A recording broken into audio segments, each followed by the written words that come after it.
বিসমিল্লাহ আলহামদুলিল্লাহ সালাতু ওয়াসসালামু আলা রাসূলিল্লাহ বাদ। সার্ফ শেখা বান্ধাবাদ ইলমে সার্ফ কোর্সের ষষ্ঠ দার্স। এখানে আমরা ফেল মুজারে কিভাবে গঠিত সেটা নিয়ে আলোচনা করব। তো প্রথমে আমরা দেখে নিই ফেলে মুবারে কেমন। ফেলে মুজারে মাজহুল আমরা এখানে শিখবো। ফেলে মুজারটাকে দেখে নিই। ইয়ানসুরু এটা ফেল মুবারে। ইয়ানসুরু সে সাহায্য করে করছে করবে। ইয়ানসুরু সে সাহায্য করে করছে করবে, এটা ফেল মুবারে, সে সাহায্য করে। যদি আমরা অর্থ করতে চাই সে তাকে সাহায্য করা হবে, তাকে সাহায্য করা হবে, প্যাসিভের অর্থ করতে চাই তখন বলতে হবে ইউন সরো, ইউন সরো। তাহলে ইয়ান সরো সে সাহায্য করবে, ইউন সরো তাকে সাহায্য করা হবে। ইয়ান সরো এটা হচ্ছে মারুফ, কর্তা উল্লেখ আছে, সে সাহায্য করবে। আর ইউন সরো এটা হচ্ছে মাজহুল, অজানা, অর্থাৎ কর্তা এখানে অজানা। কে সাহায্য করবে সেটা উল্লেখ নেই, বরং তাকে সাহায্য করা হবে সেটা বলা হচ্ছে। ইউন সরো তাকে সাহায্য করা হবে, কর্তাটা উল্লেখ নেই, জন্য এটাকে মাজহুল বলে। আর ইয়ান সরো সে সাহায্য করবে, কর্তা উল্লেখ আছে, জন্য এটাকে মারুফ বলে। তার মানে মারুফের সিগাগুলো ভালো মতো শিখেছি, অনেক ভালোভাবে শিখেছি, অনেকগুলো বাব থেকে শিখেছি, 12টা বাব থেকে। এখন আমরা এই মারুফগুলোকে কিভাবে মাজহুল করতে হয়, কোন নীতির ভিত্তিতে মাজহুল করতে হয় সেটা জানবো। খেয়াল করুন, ইয়ান সরো এখানে ইয়া যেটা আছে আলামত মুদায়ে, ইয়ার মধ্যে জবর আছে, এখানে পেশ হয়ে গিয়েছে। তাহলে আমরা এটা নিয়মের মধ্যে অ্যাড করে ফেলি, আলামতে মুজারাতে পেশ হবে। কি হলো? আলামতে মুজারাতে জবর থাকলে কি হবে? পেশ হবে। 2 নাম্বার, এবং 2 নাম্বার হচ্ছে শেষের আগের হরফে জবর হবে। শেষের আগের হরফ কি আছে এখানে?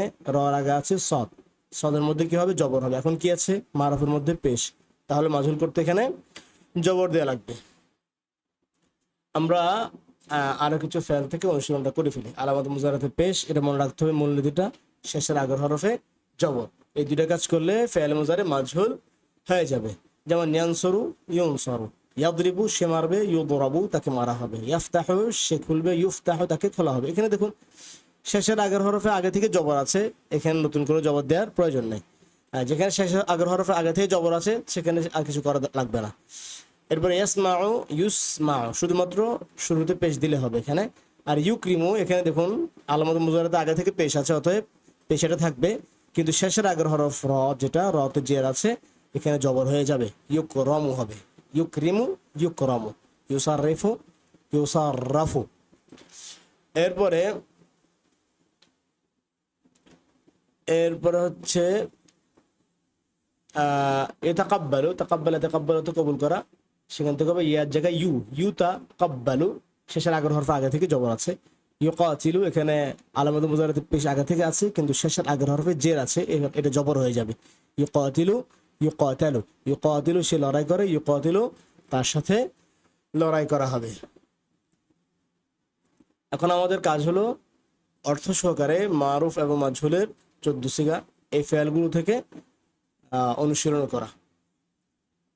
আমরা খুব খেয়াল করে অনুশীলনটা করব, এবং যতক্ষণ পর্যন্ত না আমাদের মুখে খুব সহজে রূপান্তরগুলো আসবে ততক্ষণ পর্যন্ত পড়তে থাকবো ইনশাআল্লাহ।